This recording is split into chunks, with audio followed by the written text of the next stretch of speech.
All right, here we are, about 3 weeks out from my next show. Let's go through a workout. This is going to be an upper body day.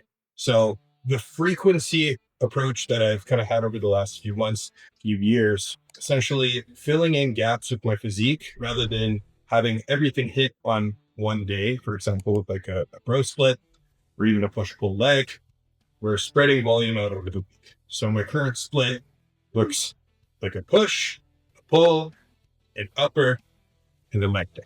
So today we're going to go through my upper day. We're in my garage gym. So this is for everyone who says, oh, you need all this fancy equipment. You don't. You really don't. What do I have here? Got a cable stack. We got a Smith machine with a rack. We got some lat pull down work and some dumbbells, 200 pounds. And 90%, that's all we need. For legs, I'll go to the gym just so that we don't run out of room and equipment. But let's start with this. So like I was kind of talking about before, where instead of hammering my delts, which have been a lagging body part for me, in just continually adding volume over a section or two, all three of my upper body sessions throughout the week have some form of lateral movement. So today we're doing a single arm cable lateral, and we'll go through a couple of cues on here, and we'll let's get rolling. So first cue that most people miss out on when they're thinking about doing lateral is you'll see some people, they start worrying about pulling upward. When you end up pulling upward, you're going to end up just basically pulling into that trend. So what we're looking to do is have something to support ourselves with here. And we're actually looking to drive outward rather than up. Nice and controlled the whole way through. You can see that I'm actually letting it pull my shoulder across midline and driving out. So the hard part about using things like pin-loaded machines is you can't always exactly pick where you want to go. So that's where having little plates like these, instead of jumping right from 20 to 30 pounds, I can throw a 2.5 on there. And now I got a little bit of an increase without having to double the weight on something. But you just need to be mindful of the things that could fly off.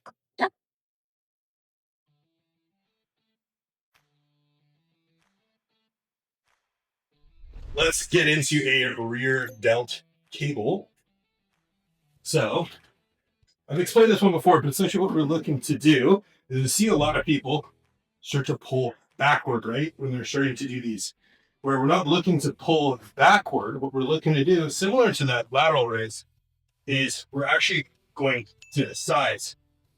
So focusing on how far you can drive to each wall. So I'm here, I'm stabilized, lead, and driving to the wall. Instead of here. Because now we're just getting a bunch of traps. Stop. So,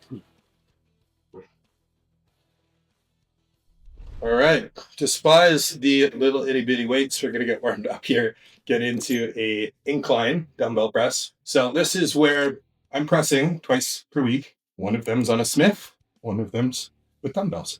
You don't have to overcomplicate it when you're taking a look at movement patterns. What are we looking to do? Incline press. As long as dumbbells aren't causing a huge stabilizing issue when you're deep in a prep, give her shit. That's awesome. So I'm going to get warmed up with these, work my way up, and let's get a juicy pump.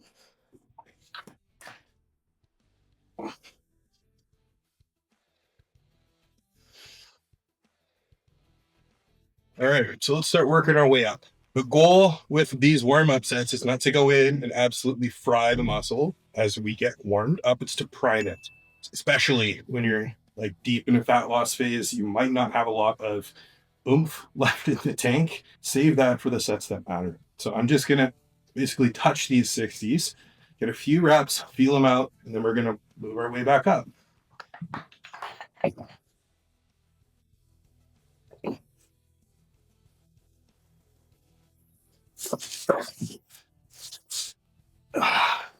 Everybody knows that mismatched dumbbells means you're bigger, stronger.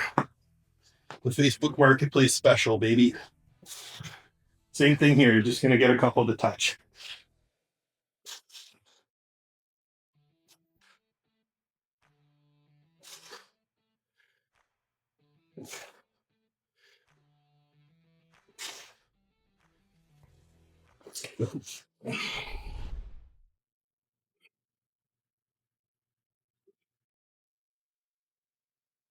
You don't need to overcomplicate it with your back movements. The best back growth that I've seen over the last year and a half, I've been locked away in my garage, rowing some heavy weight.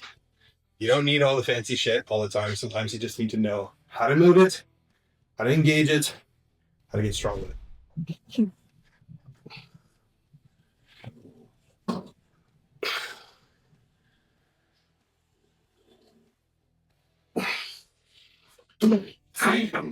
Cool. So I'm gonna jump in, get the rest of that pec all filled in, not doing any more heavy pressing. So now this is the time where you're gonna get some isolation work.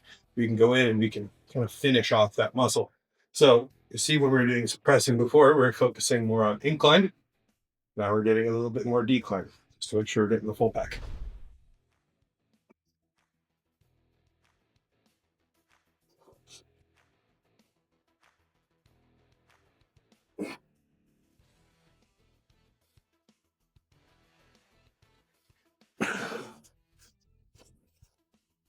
So you'll see how the workout is kind of flowing.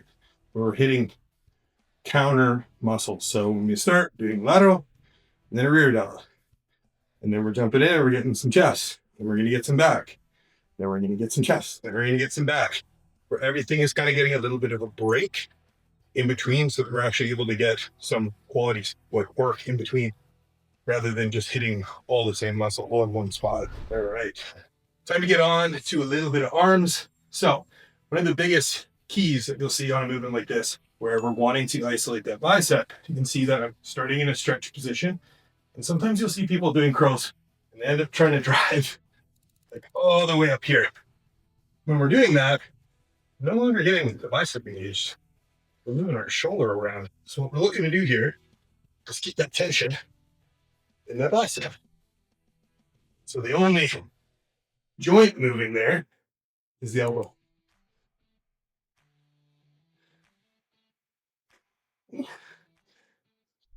Time to get into some triceps. Let's fill them out. This is my favorite piece for hitting triceps, because when you're using something that doesn't have any swivel in it, for example, maybe something like this bar here, let's see that, or even a traditional kind of like easy curl bar, if you're having any amount of elbow pain or joint pain, you got to remember, if there's no flex within it, where is the flex happening? It's going to be happening shearing that joint. So anyone who's having any amount of joint issues, any tricep tendonitis, anything like that, just work over to something where you're going to have a little bit of flex in the actual attachment.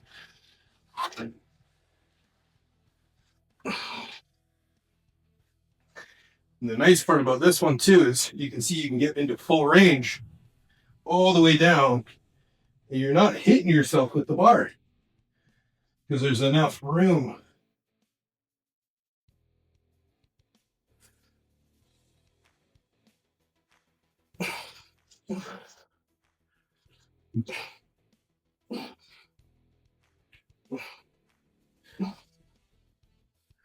So let's finish off the workout with a little bit of ab work. So big stretch. We're working on driving down, breathing out. We're looking at controlling. So we're not looking to move the movement from A to B and just swinging around, not powerlifting. We're wondering what is moving the movement from A to B. So we're going core and then elbows in. Big contraction. Up. And then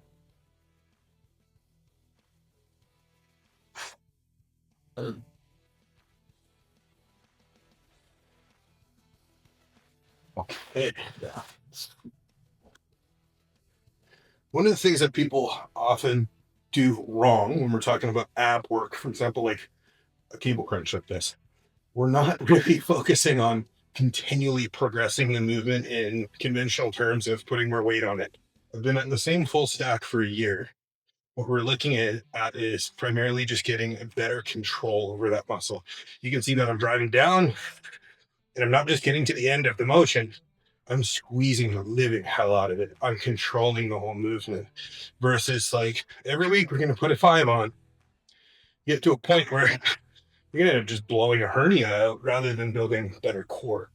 So that's what we need to focus on whenever we're doing core work. And that's the workout. So if you guys are wanting more like these, go down below, link in the bio, head over to the website.